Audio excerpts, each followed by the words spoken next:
Have you ever wondered why so many people choose comfort over challenge?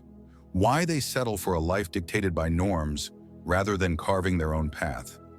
Friedrich Nietzsche had a radical answer to this. Weakness isn't just about physical frailty, it's a mindset, a surrender to mediocrity. But what if you refused to surrender? What if you embraced the struggle and sought greatness instead? If you're intrigued by philosophy, self-mastery, and the depths of the human mind, make sure to subscribe and turn on notifications so you don't miss out on content that challenges the way you think. At the heart of Nietzsche's philosophy lies a deep disdain for weakness, not just in others, but within ourselves. However, what he meant by weakness was not simple vulnerability or temporary hardships. Instead, he described a far more insidious form of weakness, the tendency to conform, to obey, and to shrink from the responsibilities of life. According to Nietzsche, most people choose weakness because striving for greatness is difficult. To create, to rebel, to think independently requires courage, effort, and resilience. It's far easier to fall in line, to accept the status quo, to avoid questioning the deeper meaning of our existence. This is why Nietzsche introduced the concept of slave morality. Slave morality, as he put it, is a system of values that glorifies submission, humility, and obedience. It is the morality of those who feel powerless, those who would rather believe that their suffering and limitations are virtuous rather than taking control of their own destiny. Even in modern society, we can see the echoes of Nietzsche's ideas. How often do we see victimhood being celebrated while ambition and strength are viewed with suspicion? How often are people criticized for being too assertive, too determined, or too confident? In Nietzsche's eyes, this mindset is dangerous because it discourages people from striving for their highest potential. But Nietzsche offers an alternative, the concept of the Übermensch, or the Overman. The Übermensch is the person who overcomes limitations, who rejects imposed morality, and who forges their own path. This ideal human does not seek external validation, nor do they follow conventional wisdom blindly. Instead, they create their own values and embrace the chaos of life as a necessary part of growth.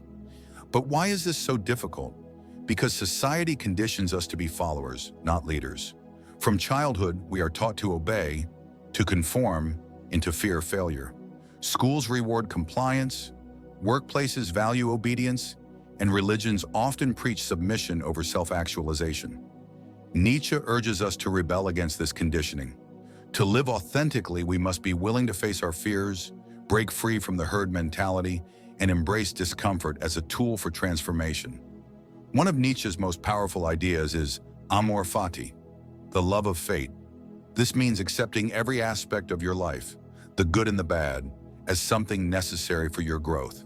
Instead of resenting hardships, you embrace them. Instead of running from pain, you see it as a catalyst for evolution. Imagine if you could look at every challenge, every setback, and every failure not as a misfortune, but as an essential piece of your journey toward greatness. This is the mindset that transforms obstacles into stepping stones. Nietzsche posed a haunting thought experiment called eternal recurrence. Imagine if you had to live your life over and over again, repeating every moment eternally. Would you be content with your choices, or would you feel trapped in a cycle of regret? This forces us to reflect on how we are living. Are we passive observers of our own existence, or are we actively shaping our destiny? Nietzsche's challenge is clear. Live as if every moment matters, as if your life is your masterpiece in the making. Steps to Nietzschean. Living one, embrace solitude. Spend time alone to develop independent thought. Separate yourself from the noise of societal expectations. Cultivate inner strength. Hardship is not an enemy. It is the training ground for greatness. Face difficulties head on. Reject herd mentality. Question popular opinions. Do not accept ideas just because they are widely endorsed. Take radical responsibility. Stop blaming external circumstances. Own your decisions and the consequences that come with them. 5. Create your own values.